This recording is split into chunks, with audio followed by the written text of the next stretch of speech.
Je remercie le laboratoire Biocar pour avoir choisi pour cette présentation du déficit en GH chez l'enfant. Il faut savoir que le déficit normand de croissance est une maladie rare avec une prévalence de 1 sur 4000 dans l'enfance. Le diagnostic il est basé sur l'évaluation de la croissance, sur la courbe de croissance, l'examen clinique, l'étude biochimique, à savoir l'exploration de l'axe somatotrope, les tests dynamiques, et bien sûr neuroradiologique. Mais parfois le diagnostic dans les déficits en normand de croissance isolés ou dites idiopathiques reste difficile. Dans ce cas, les tests de stimulation jouent un rôle primordial ou un outil intéressant pour le diagnostic. Mais on sait qu'il y a des controverses en ce qui concerne le seuil ou le cut-off à partir duquel on retient le déficit en normand de croissance, ce qui rend le diagnostic difficile et beaucoup de faux positifs. Comme vous savez, la GH elle est sécrétée de façon pulsatile au niveau de l'hypophyse antérieure sous action stimulatrice de la GnRH et inhibitrice de la somatostatine.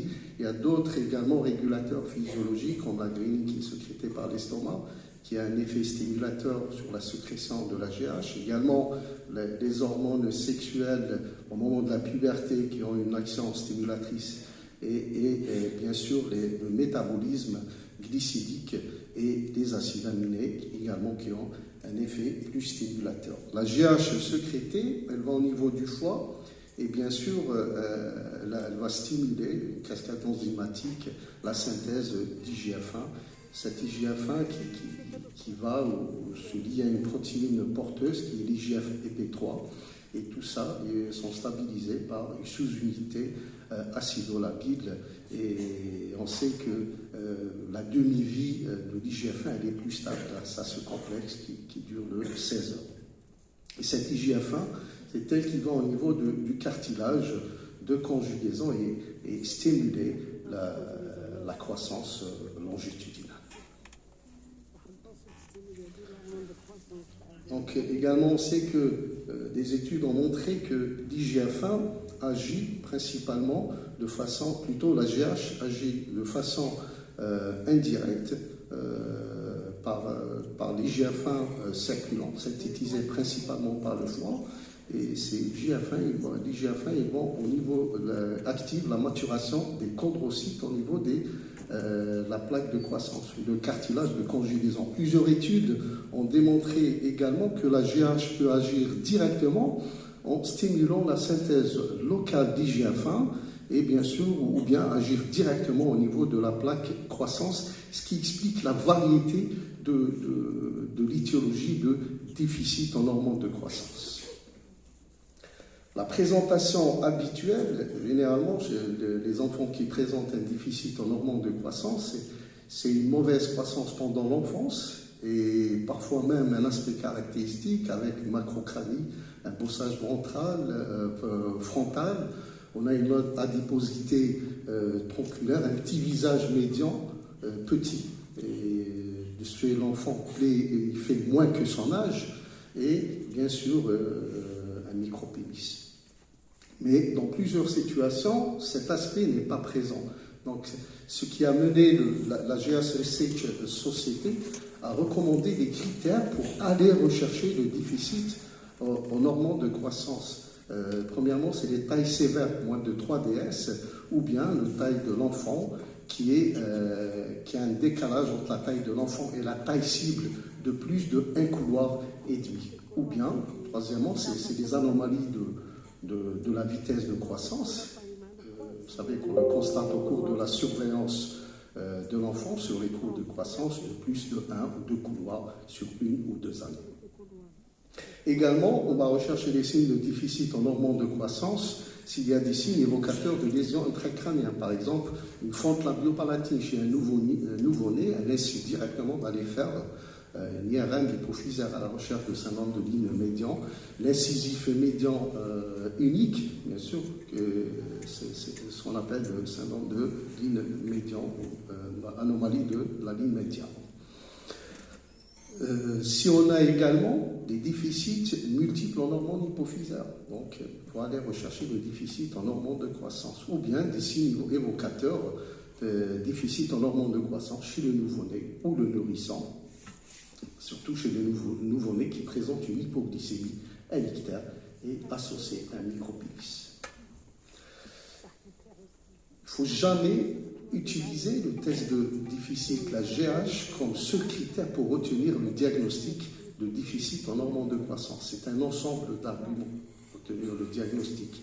C'est des arguments cliniques avec ce qu'on a décrit, d'accord, le macrocranie, bossage frontal, adiposité, micropénis, ou bien le retard de l'âge osseux associé à un retard de l'âge osseux de plus de 2 ans, et des critères anxiologiques, à savoir une croissance qui est normale jusqu'à l'âge de 2 ans. Ensuite, on a un fléchissement, donc l'enfant est dans la taille cible, ensuite il s'éloigne de la taille cible, comme on le voit sur la courbe de croissance.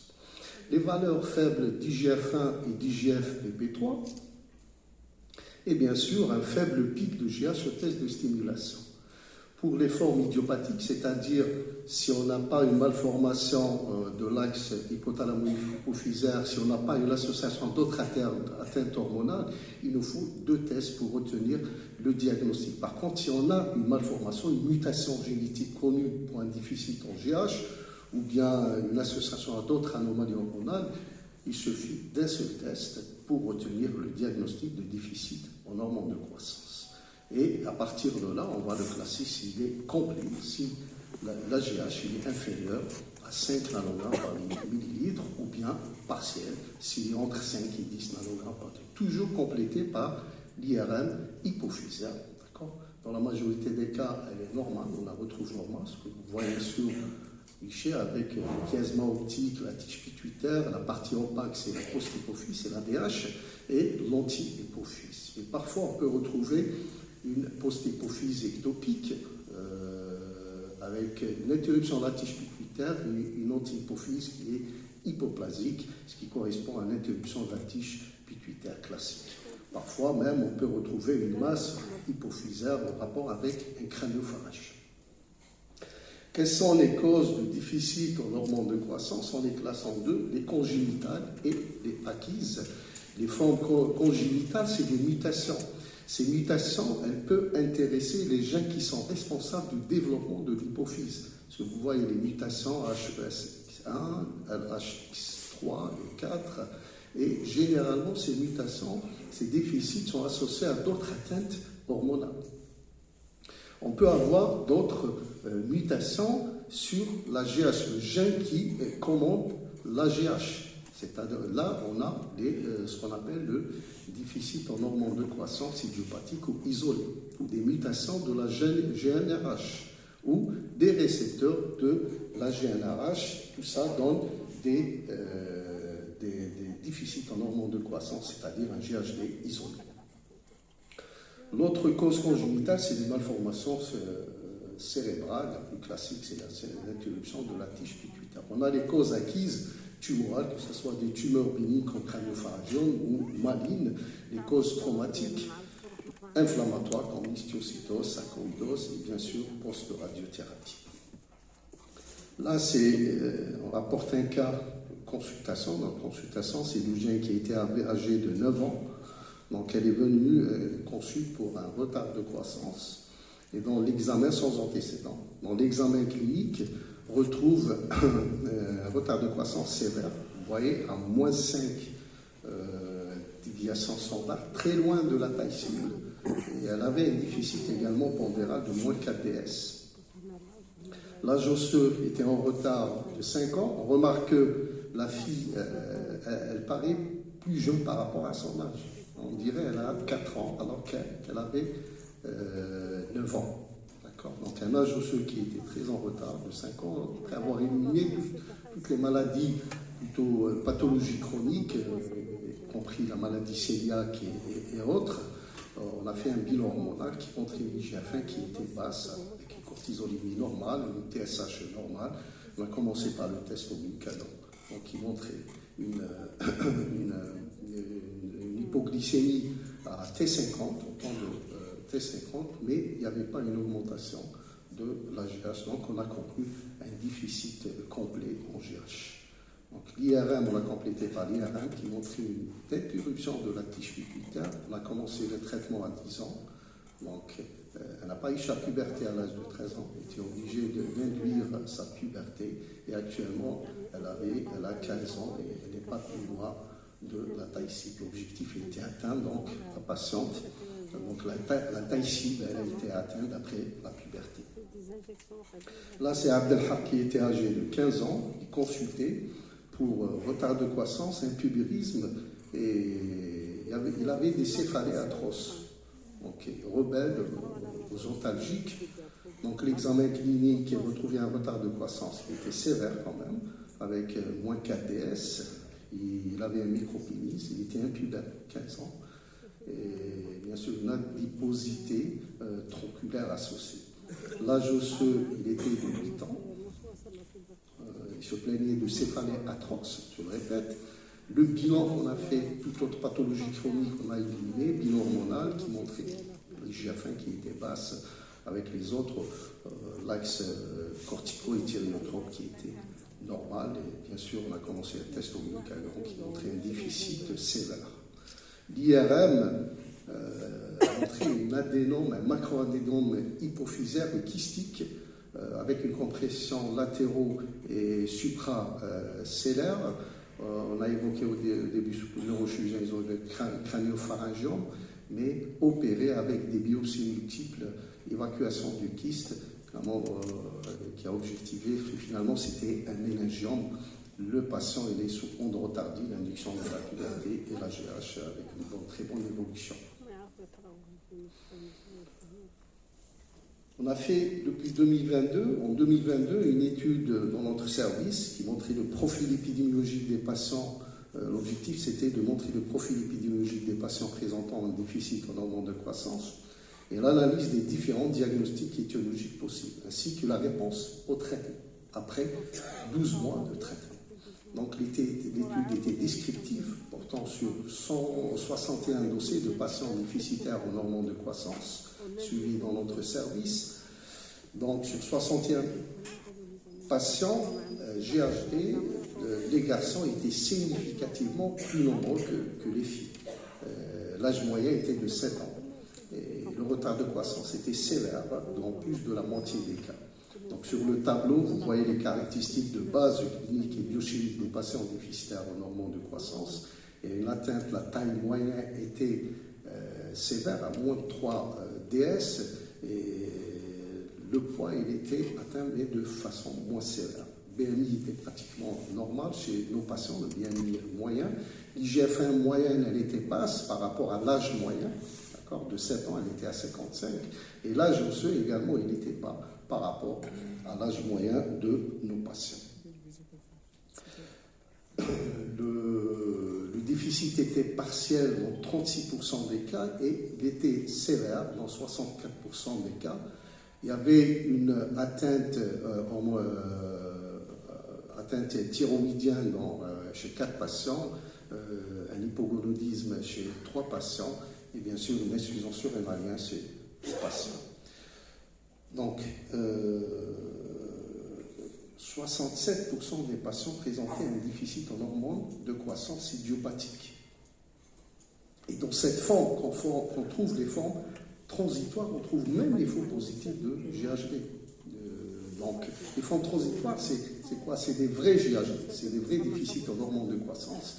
Mais après la puberté, vu l'action des hormones sexuelles sur la trophicité des cellules de l'anti-hypophyse, l'adolescent va reprendre à sécréter la GH. Pour ça, il faut retester plus tard. Et même, on peut retrouver des faux positifs. Ce n'est pas des déficits en hormones de croissance. Au moment où on a fait le test, il a montré un déficit, mais ce n'est pas on l'a signalé au début. Donc, c'est difficile dans ce cas-là, surtout les patients entre 10, la période péri-pubertaire.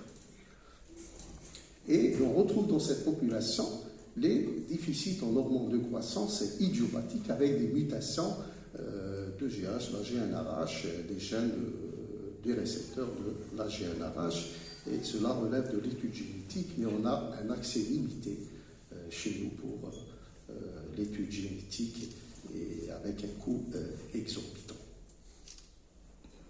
Donc on n'a pas pu faire l'étude génétique chez nos patients. L'anomalie morphologique de l'axe hypothalamo-hypophysaire a été vue dans 33% de nos patients. Et chez cette population qu'on retrouve l'atteinte hypophysaire, hormonale hypophysaire multiple. Dans 90% de nos patients avaient une anomalie morphologique de l'axe hypothalamo-hypophysaire, avaient une petite taille sévère. 100% de nos patients avec anomalie morphologique de l'axe hypothalamo-hypophysaire présentaient un déficit en hormones de croissance sévère, c'est-à-dire moins de 5 nanogrammes par millilitre. Et 100% de nos patients qui présentaient une anomalie morphologique de l'axe hypothalamo-hypophysaire avaient une atteinte hormonale hypophysaire multiple. Donc, pour le traitement, l'objectif de notre traitement, il y a deux objectifs, c'est de normaliser la taille pendant l'enfance et l'adolescence. Donc, le but, il faut maximiser la taille chez les enfants par la thérapie GH avant qu'ils commencent la puberté, pour pouvoir atteindre la taille cible. Donc, donner plus de chance à ces enfants, et pour cela, il faut un diagnostic, bien sûr, précoce et un traitement précoce. Le traitement, généralement, commence entre 25 et 35 microgrammes par kilo par jour.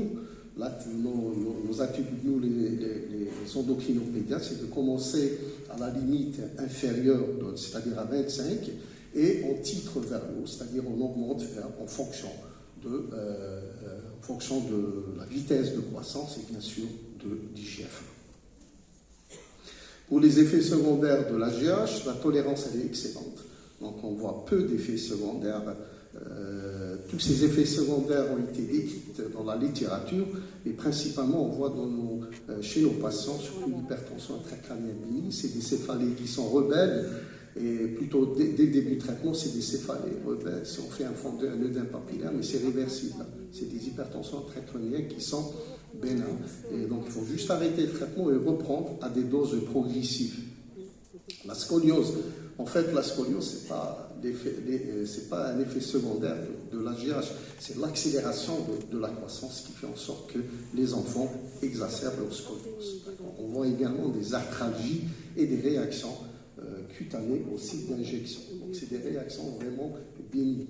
Toutes les études ont montré que l'AGH n'augmente pas le risque de récidive d'une tumeur primitive déjà guérie et même ne montre pas, les études n'ont pas démontré qu'il y a un risque de tumeur secondaire chez les patients sans GH ou sans ou avec traitement GH. Pour la surveillance de traitement, bien sûr, il faut une évaluation trimestrielle ou semestrielle de la croissance et bien sûr de la scoliose, contrôle périodique de la fonction thyroïdienne chez les patients qui ont déjà un déficit thyroïdien, ajuster les doses, ou pour les autres pour guetter l'atteinte thyroïdienne, bien sûr également pour l'axe corticotrope et gonadotrope au moins une fois par an. Contrôle de taux d'IGF-1 une fois par an, lorsqu'on réajuste les doses. Pourquoi? Parce que l'IGF-1 nous aide pour voir s'il y a une observance du traitement. S'il y a une augmentation d'IGF en cours de traitement, c'est que l'enfant prend ses injections. Elle nous permet de voir l'efficacité du traitement avec l'augmentation d'IGF-1 et bien sûr le risque du traitement. On contrôle l'IGF-1, si on trouve que l'IGF-1 elle est au-delà de la plage permise, c'est-à-dire la plage du laboratoire, si elle est la limite supérieure, il faut diminuer les doses parce qu'on n'a pas de données de sécurité à des doses supérieures. Bien sûr, un contrôle de métabolisme glycémique, on sait qu'une fois par an, on prend une HbA1c, on sait que les enfants sous l'AGH subissent l'hormone hyperglycémique. On apprécie la tolérance de la compléance. L'état psychologique, c'est des injections quotidiennes. Est-ce que l'enfant supporte ces injections? Donc, il faut toujours contrôler ça. Et s'il n'y a pas de réponse au bout d'une année de traitement, il faut se poser des questions. Est-ce que vraiment c'est un déficit en hormones de croissance? Il faut arrêter le traitement et reprendre l'exploration. Le résultat, on a testé sur 32 patients l'efficacité du traitement sur une année. D'accord ? Et on a fait une comparaison des caractéristiques cliniques et biochimiques avant et après 12 mois de traitement par hormone de croissance. Et sur 32 patients, on a signalé une augmentation significative de la taille, du poids et bien sûr de l'IGF-1. Les patients avec anomalie morphologique de l'axe hypothalamo-hypophysaire à l'IRM avaient un meilleur rattrapage de croissance versus patients IRM de l'axe hypothalamo-hypophysaire normal. Les patients avec déficit profond avaient un meilleur rattrapage de croissance versus GHD partiel. Quels sont les facteurs prédictifs du bonne réponse? On a 2 facteurs prédictifs, c'est l'âge du patient, meilleur résultat si diagnostic et traitement précoce, et bien sûr la vitesse de croissance, surveillance de la vitesse de croissance, première année du traitement. Donc, meilleur prédictif chez les patients qui ont une vitesse de croissance qui est accélérée. La prise en charge pendant la période de transition, on se pose 2 questions. Quand est-ce qu'on va arrêter le traitement? Pour qui on doit continuer le traitement GH à l'âge adulte? Donc, il faut arrêter le traitement. On a les critères chez les garçons de plus de 15 ans, avec vitesse de croissance moins de 3 cm, et chez les filles, un âge osseux, plus de 13 ans, avec également vitesse de croissance moins de 3 cm. Donc, la réévaluation, on arrête le traitement et on réévalue chez qui la sécrétion de la GH. Pour le GHD isolé, il faut toujours évaluer la sécrétion, parce qu'il y a des faux positifs, il y a les formes transitoires. D'accord? Et nous, on traite plus tard, on traite que les enfants qui ont un déficit sévère, c'est-à-dire à l'âge adulte. Au moins, arrêter le traitement, 1 mois après le traitement, on fait un test de stimulation, soit au glucagon, et soit à insuline, et on traite les patients qui présentent un déficit sévère. Pourquoi on traite? Parce que ce n'est pas dans un but de croissance, parce que le GHD chez l'adulte, ils vont démontrer qu'il y a une augmentation de la masse grasse, une diminution de la masse musculaire, un profil lipidique qui est défavorable, risque de maladie métabolique. Donc en conclusion, je dirais que le diagnostic de déficit en hormones de croissance, il est important à poser correctement, parce que le traitement en GH, il est très efficace. Donc, passer à côté d'un déficit en hormones de croissance va donner une petite taille à l'âge adulte et toutes ses conséquences. Et bien sûr, poser un diagnostic faussement positif, ça donne des injections multiples pendant des années avec des dépenses inutiles et bien sûr, se faire exposer l'enfant à des effets secondaires peut-être possibles. Je dirais que le meilleur pronostic, c'est diagnostic et traitement possible, traitement précoce pour atteindre la taille cible et dire que le traitement de la GH, c'est un traitement qui est sûr et efficace. Je vous remercie.